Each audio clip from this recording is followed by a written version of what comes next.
सह्याद्रीच्या घनदाट जंगलात दडलेला हा एकमेव किल्ला औरंगजेबला कधीच सापडला नाही. औरंगजेबने महाराष्ट्र काबीज करण्याच्या उद्देशाने अनेक गड किल्ल्यांवर आक्रमण केले.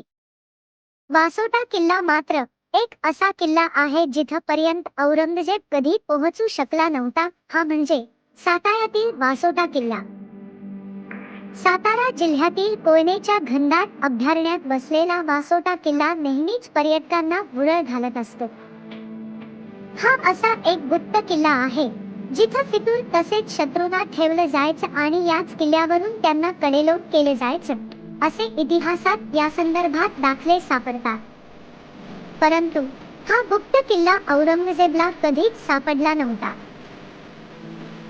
सातारा शहराच्या पश्चिमेस 40 ते 42 किमी अंतरावर जावळी तालुक्यात सह्याद्रीच्या घनदाट जंगलातील एका डोंगरावर वासोटा किल्ला आहे.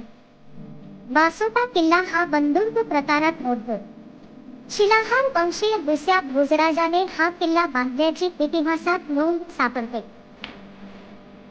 हा किल्ला घनदाट जंगलात दडलेला आहे. या किल्ल्यापर्यंत जाण्यासाठी नदीतून प्रवास करावा लागतो. छत्रपती शिवाजी महाराजांच्या काळात या किल्ल्याचा वापर तुरुंग म्हणून केला जात असल्याचे दाखले मिळतात.